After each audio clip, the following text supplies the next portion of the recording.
యేసుక్రీస్తుని రక్షకునిగా, యేసుక్రీస్తు ప్రభువుని దేవునిగా, యేసుక్రీస్తుని రాజులకు రాజుగా, ప్రభులకు ప్రభుడుగా ఆరాధించడానికి ఉన్నటువంటి ప్రాముఖ్యమైన కారణాల్లో యేసుక్రీస్తు ప్రభు యొక్క మరణము, ఆయన పునరుత్థానమే ప్రత్యేకమైన కారణాలుగా ఉన్నాయి. ప్రియదేవునాగమ పునరుత్థానము ఈ పునరుత్థానం అనేటువంటి మాటలోనే ఒక ప్రత్యేకమైనటువంటి వర్డ్ దాగబడి ఉంది. పునర్ ప్లస్ ఉత్థానము. చెప్పండి, పునర్ ప్లస్ ఉత్థానము. పునర్ అంటే తిరిగి, ఉత్థానం అంటే లేపబడుట. పునరుత్థానం అంటే అర్థం ఏంటి? తిరిగి లేపబడుట, మరణం నుంచి తిరిగి లేపబడుట అనే అంశాన్ని ఈ ఉదయకాలంలో మనం ధ్యానం చేయబోతున్నాం. పునరుత్థానం అనేటువంటి ఈ మాట పరిశుద్ధ గ్రంథంలో 104 సార్లు రాయబడిందండి. 104 సార్లు ఈ మాట రాయబడింది.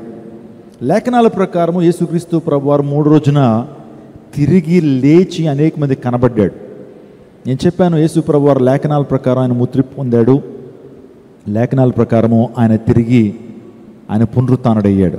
మీరు 1 కొరింథీయులకు రాసిన పత్రిక 15వ అధ్యాయము 4వ వచనాన్ని ఒకసారి చూద్దాం. లేఖనాల ప్రకారము 3వ దినమున లేపబడి. అందరూ ఈ మాట చెప్పండి, లేఖనాల ప్రకారము 3వ దినమున లేపబడెను. అదే కొరింథీయులకు రాసిన పత్రికలో అపోస్తలుడైన పౌలు 15వ అధ్యాయము 55వ వచనంలో కూడా ఒక శ్రేష్టమైనటువంటి మాటను పరిశుద్ధాత్మ ప్రేరణ ద్వారా రాస్తున్నాడు. ఓ మరణమా, నీ విజయం ఎక్కడా? నీ విజయం ఎక్కడా? ఓ మరణమా, నీ ముల్లెక్కడా? మరణపు ముల్లు పాపమునకున్న బలము ధర్మశాస్త్రం. యేసు ప్రభువారు పలుకుతున్నటువంటి మాట, ఓ మరణమా నీ విజయం ఎక్కడా? ఓ మరణమా నీ ముల్లు ఎక్కడ? Oh death, where is your sting? Oh death, where is your victory? నీ ముల్లు ఎక్కడా? నీ విజయం ఎక్కడా? మరణాన్ని శాసించినటువంటి వాడు, మరణమే మరణించిన రోజు, మరణానికే మచ్చెమటలు పట్టించాడు మన ప్రభుని యేసుక్రీస్తు ప్రభువారు. అప్పటి వరకు మరణం అంటే అందరికీ భయం కదా. మన ప్రభుని యేసుక్రీస్తు ప్రభువారు మరణాన్ని తిరిగి జయించారు. ఒకనొక దేశంలోనట, అది నాస్తిక దేశం, కానీ అక్కడ క్రైస్తవ్యం చాలా అద్భుత రీతిగా ప్రబలుతుంది. ఆయనకి ప్రాణం పెట్టడానికి, దానికి తిరిగి తీసుకోవడానికి అధికారం ఉంది ఆయనకి. I have got an authority to give my life and to take back my life. నా యొక్క ప్రాణాన్ని పెట్టడానికి, తిరిగి తీసుకోవడానికి అధికారం ఉందని ప్రభు మాట్లాడుతూ వచ్చారు. నిజమే, యేసు ప్రభు వారు ఆయన సర్వం మీద అధికారం ఉంది కాబట్టి, ఆయన దేవుడు కాబట్టి, ఆయనలో దైవిక శక్తి ఉన్నది కాబట్టి మరణాన్ని తిరిగి గెలవగలిగాడు, మరణాన్ని జయించగలిగాడు. ఇలా చెప్పుకుంటూ పోతే అలెగ్జాండ్రియా అనే ప్రాంతానికి వెళ్తే అక్కడ అలెగ్జాండర్ యొక్క సమాధి మూయబడి ఉంది. ఫ్రాన్స్ అనే దేశానికి వెళ్ళాను నేను. అక్కడ ప్యారిస్ అనేటువంటి మహానగరం ఉంటుంది. అక్కడ ఈఫిల్ టవర్ అనేది మీకు అందరికీ తెలుసు. ఈఫిల్ టవర్ దగ్గరే ఒక సమాధిని చూశాను నేను, ఆ పరిసర ప్రాంతాల్లోనే. ఆ వ్యక్తి ఎవరో తెలుసా? ప్రపంచంలో గొప్ప సైన్యాధ్యక్షుడు, అతని పేరు నెపోలియన్ బోనాపార్ట్ అనేటువంటి వ్యక్తి యొక్క సమాధి మూయబడి ఉంది. అదే మీరు రోమ్ వెళ్ళిపోతే, రోమా ప్రభుత్వము, రోమా సామ్రాజ్యం 500 సంవత్సరాలు ప్రపంచాన్ని ఏకగ్రీవంగా ఏలేసింది. అందులో ఒక ప్రముఖమైన వ్యక్తి జూలియస్ సీజర్. అంత గొప్ప పరిపాలనా దక్షత కలిగినటువంటి వాడు జూలియస్ సీజర్. ఇప్పుడు అతని పేరు ఎవరికైనా తెలుసు అంటే ఎంతమంది తెలుసు? జూలియస్ సీజర్ పేరు. ప్రపంచాన్ని పరిపాలన చేసి జూలియస్ సీజర్ పేర్లు ఇద్దరు ముగ్గురు చేతులు పైకి వస్తున్నారు. ఈ రోజున ఆయన పేరును కుక్కలకు పెట్టుకుంటున్నాం మనం, సీజర్ అని. నా ప్రియదేవునాగమా, ప్రపంచాన్ని ఏలినటువంటి వారు, గడగడలాడించిన వారి పేర్లు ఈ యొక్క కాలగర్భంలో కలిసిపోయినాయి. కానీ నా ప్రభువైన యేసుక్రీస్తు ప్రభువు కేవలం 33.5 సంవత్సరాలు జీవించాడు. 2000 సంవత్సరాల క్రితం ఈ లోకానికి వచ్చాడు. ఆయన ఒక పుస్తకాన్ని రాయలేదు, ఒక పాట రాయలా, ఆయన పుస్తకాన్ని రచించలా, ఆయన ఒక ఆశ్రమాన్ని పెట్టలా, ఆయనకంటూ కొంతమంది ఏమంటే ఒక యూనివర్సిటీని ఆయన ఏం ప్రారంభించలా. ఏమీ చేయకపోయినప్పటికీ, ఒక్క పాట రాయకపోయినా ఆయన గురించిన పాటలు ఈ రోజున కొన్ని కోట్ల పాటలు ఉన్నాయి. ప్రైజ్ లార్డ్, హల్లెలూయా. ఒక్క పుస్తకం రాయలా, కానీ ఆయన గురించిన పుస్తకాలు ప్రపంచ లైబ్రరీలో కొన్ని లక్షల పుస్తకాలు ఉన్నాయి. ఆయన వైద్యుడు కాదు కానీ పరమ వైద్యుడిగా అనేక మందికి రోగాల నుంచి విడుదల చేశాడు. ఆయనకున్న గొప్పతనం ఒకటా రెండా? నిజంగా పాపం లేకుండా ఈ లోకంలో జన్మించాడు, పాపం లేకుండా జీవించాడు, సమస్త మానవాళి కొరకు తన అమూల్యమైన రక్తాన్ని కార్చాడు. నేను లోకాన్ని ప్రేమిస్తున్నానని చెప్పినటువంటి దేవుడు ఆ మాటలను చేతల్లో రుజువుపరుచుకున్నాడు, ఆ ప్రేమను చేతల్లో రుజువుపరుచుకున్నాడు. ప్రేమిస్తున్నానని చెప్పినటువంటి దేవుడు మనందరినీ ప్రేమించి తన అమూల్యమైన రక్తాన్ని, ఆఖరి రక్తపు బొట్టు వరకు దాని రక్తాన్ని కార్చాడు, తన ప్రాణాన్ని పెట్టాడు. ఆయన is the embodiment of love. ప్రేమకు నిలువెత్తు నిదర్శనం యేసుక్రీస్తు ప్రభువారు. ఆయన సాధారణమైనటువంటి వ్యక్తి కాదు. దైవత్వం ఒక సర్వ పరిపూర్ణత యేసు ప్రభువారిలో నెరవేర్చబడింది.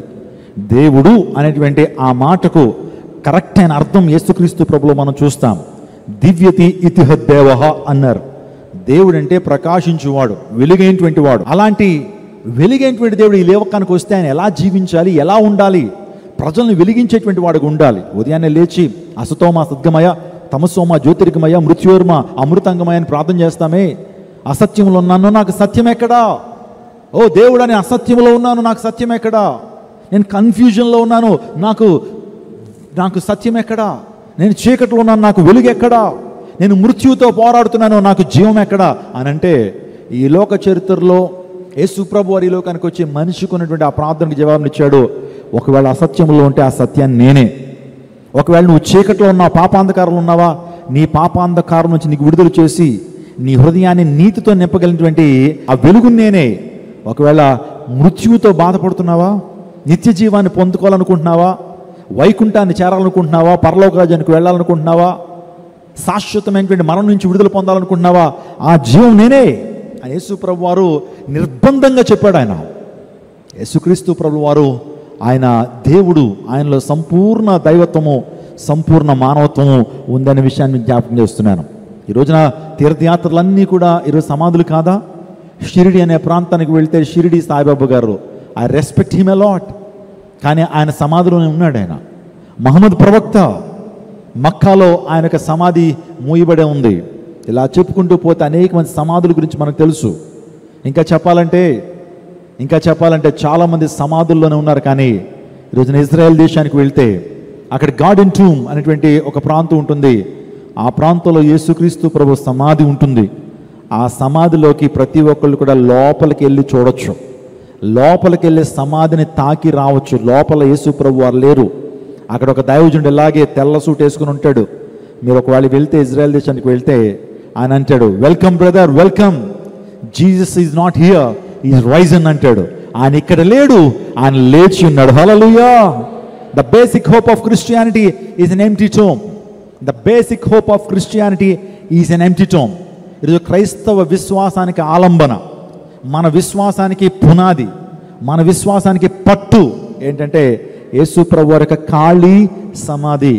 ఒకవేళ యేసయ్య గనుక సమాధిని తిరిగి లేవలేకపోతే, సమాధిని తిరిగి జయించకపోతే నేను చేస్తున్న ప్రకటన వ్యర్థం అని అపోస్తలుడైన పౌలు అంటాడు.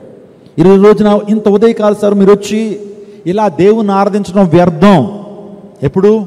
యేసయ్య మరణంతోనే తన జీవితం అంతమైపోతే, యేసయ్య పునరుత్థాన శక్తి లేకుండా ఆయన 3 రోజులు తిరిగి లేవకపోతే నేను చేస్తున్న ప్రకటన వ్యర్థం, మీరు వినేటువంటి సువార్త వ్యర్థం, మీరు చేస్తున్న ప్రార్థనలు వ్యర్థం, మీరు వింటున్నటువంటి వాక్య సందేశం వ్యర్థం, భక్తంతా వ్యర్థమే.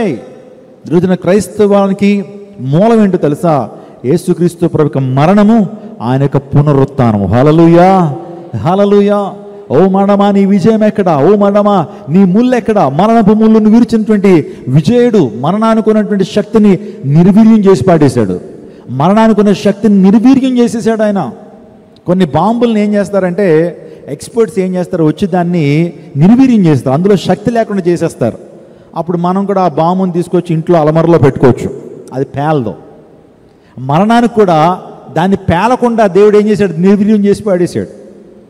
ఏమండి, మీకు అందరికీ సర్పం తెలుసు, పాము, భయపడతాం కదండి, చంపేస్తుంది అది. కాట్ వేసిందంటే ఆ విషయం లోపలికి వెళ్ళిందంటే కార్డియాక్ అరెస్ట్ అయిపోద్ది, బ్రెయిన్కి వెళ్ళిందంటే సో ప్యారలైట్ అయిపోతాం, మనిషి చచ్చిపోతాడు ఆ విషయానికి. అదే ఆ పాముకున్నటువంటి కూరలు పీకేసాం అనుకోండి, మనం కూడా మెడలో వేసుకుని తిరగచ్చు, మనం కూడా మెడలో వేసుకోవచ్చు ఆ పాముని, మనం కూడా చేత్తో పట్టుకోవచ్చు, ఇంట్లో దాన్ని కూడా పెంచుకోవచ్చు. ఎప్పుడు? కూరలు పీకేసినప్పుడు. దానికి ఉన్న శక్తిని ఎప్పుడైతే నిర్వీర్యం చేయబడిందో అది ఇంకేముందో ఒక బొమ్మ అయిపోద్ది. తేలుకున్న విషయాన్ని తీసేసేయండి, కొండి నిలిచేయండి, ఆ తేలును కూడా మనం వెనకాల దారం కట్టుకుని ఆడించవచ్చు దాన్ని కూడా. అంటే ప్రభు చేసింది అదే.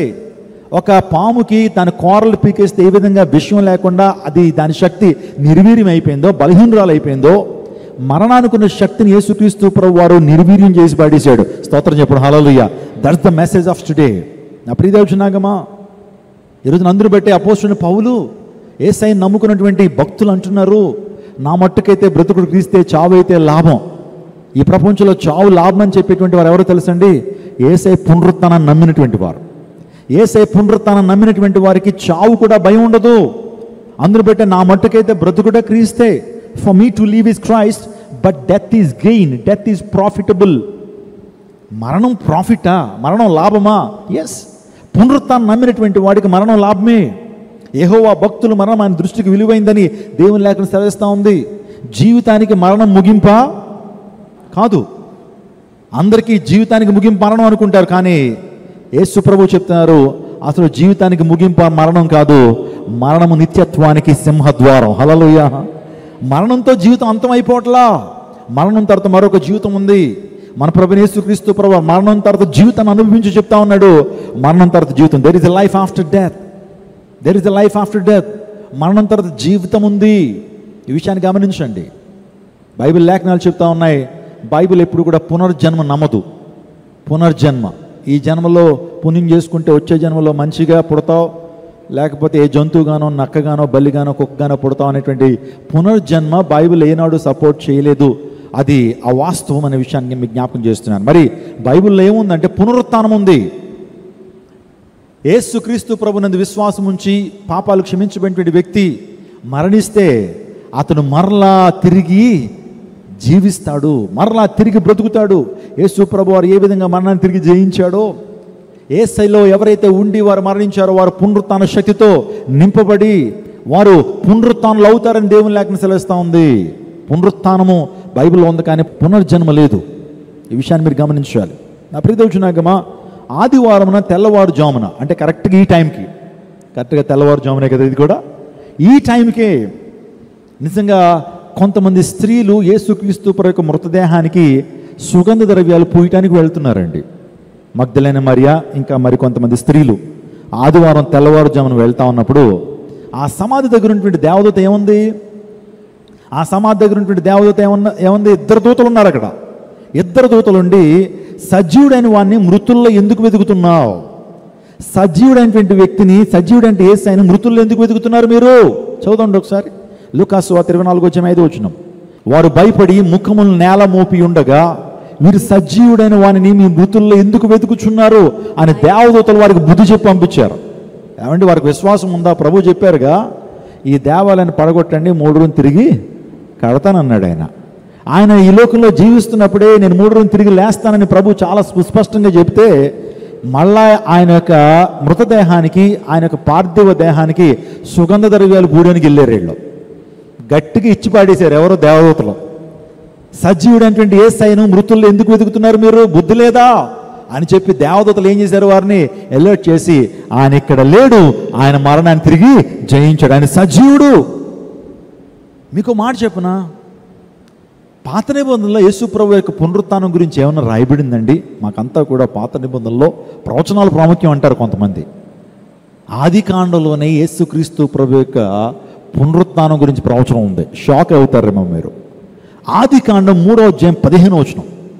ఆది కాండం 3:15 యేసుక్రీస్తు ప్రభు యొక్క పునరుత్థానం గురించి ఆది కాండంలోనే దేవుడు రాయించాడు. చదువుదాం. మరియు నీకును స్త్రీకిని నీ సంతానముకును ఆమె సంతానముకును వైరము కలుగు చేసేదను, అది నిన్ను తల మీద కొట్టును, నీవు దాన్ని మడిమ మీద కొట్టెదవు అని చెప్పాను.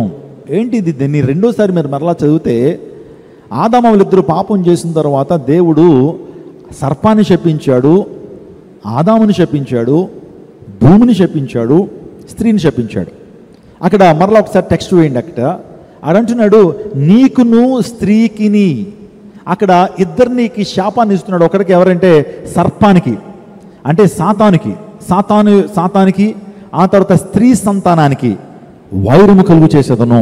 ఆలోచన చేయండి. మనకి సర్ప సంతానం అంటే తెలుసు, మనకి సర్పం అంటే సాతానుడు కదా. సాతానికి స్త్రీ సంతానము అయినటువంటి వ్యక్తికి వైరం కలుగు చేస్తానన్నాడు. ఏంటి స్త్రీ సంతానం అంటే ఎవరు? చాలా జాగ్రత్తగా వినండి మీరు. ఒకవేళ మిస్ అయిపోయారా మీకు వాక్యం అర్థం కాదు.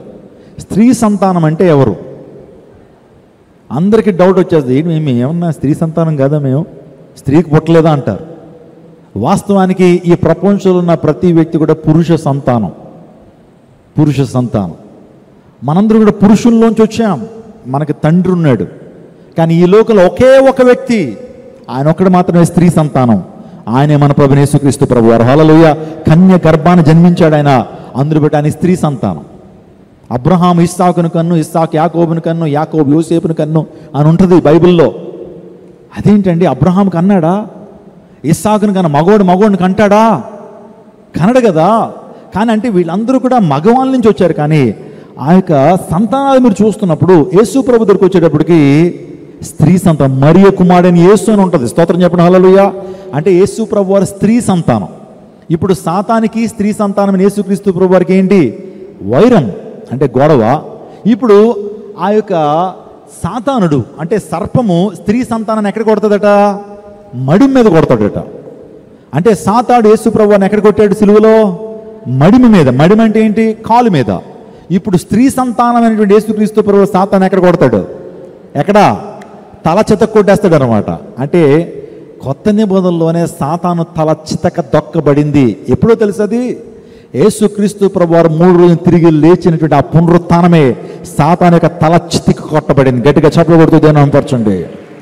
సాతాను యొక్క తల చితక కొట్టబడింది పునరుత్థానం ద్వారా. యేసు ప్రభువారు తిరిగి లేచేటప్పటికీ సాతాను యొక్క తల అయిపోయింది, చాప్టర్ క్లోజ్. యేసు ప్రభు వారి యొక్క చరిత్ర ముగిసిపోయింది అని అనుకున్నారు యూదా మత పెద్దలు, రోమా సైనికులు. సాతాను కూడా అదే అనుకున్నాడు, అయిపోయింది, చరిత్ర క్లోజ్ అయిపోయింది అనుకున్నాడు. కానీ 3వ రోజున యేసుక్రీస్తు ప్రభు వారు సజీవుడిగా లేచేటప్పటికి తల చితక కొట్టేశాడు. ఇప్పుడు చెప్పండి, సాతాను గడికి ఉందేంటి? తల లేదు, వాడికి తల చితికిపోయింది, తోకతో తిరుగుతున్నాడు వాడు. నువ్వు ఆ తోకకు భయపడుతున్నావు. నువ్వు ఆ తోకని ఇలా కదుపుతుంటే ఏమంటే పాముకి తల చితికిపోతే ఏమైపోయినట్టు?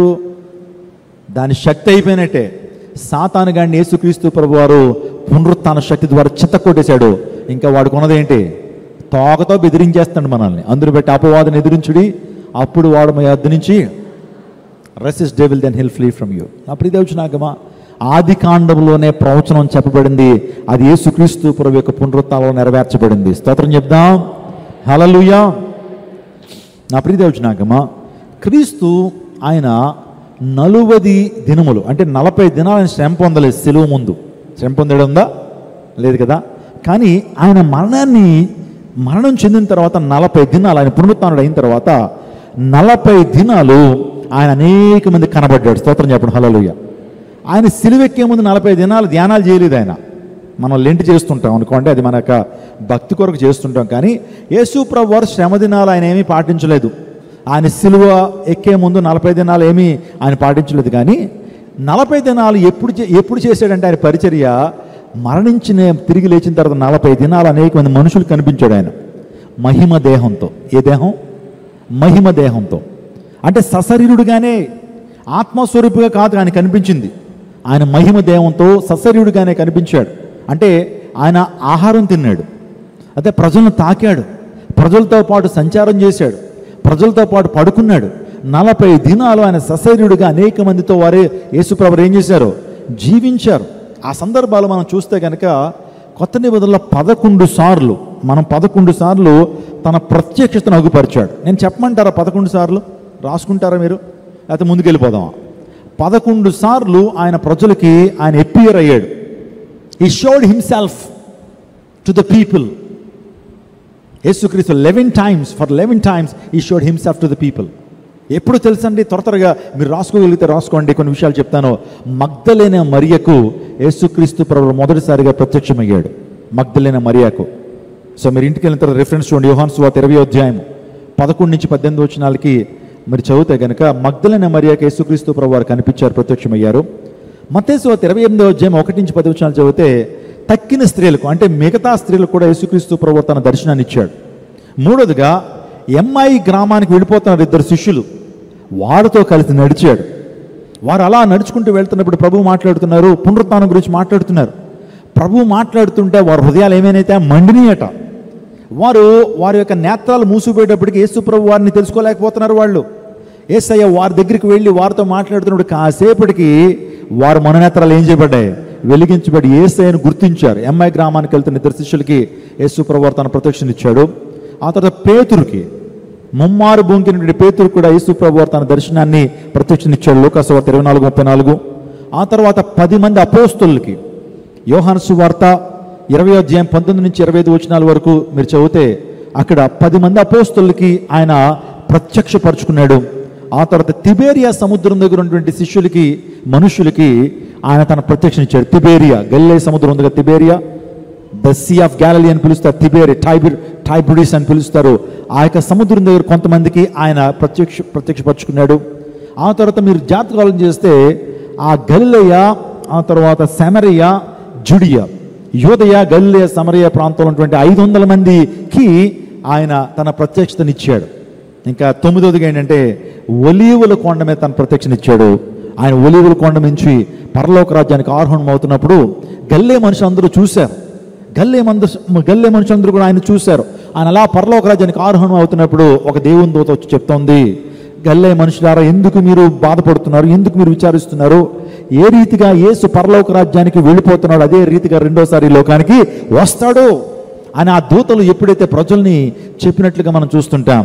ఆ తర్వాత ఇంకా చెప్పాలంటే ఆయన అపోస్తలుడైన పౌలుకి, ఆయన సౌలుగా ఉన్నప్పుడు ప్రత్యక్షపరుచుకున్నాడు. స్తోత్రం చెప్పండి. ఇంకా చివరిగా చెప్పాలంటే పద్మస్ ఐలాండ్లో, పద్మసు దీవులో పరవాసిగా చేరినటువంటి యోహానికి తన ప్రత్యక్షతను యేసుక్రీస్తు ప్రభువారు ఇచ్చారు. హల్లెలూయా.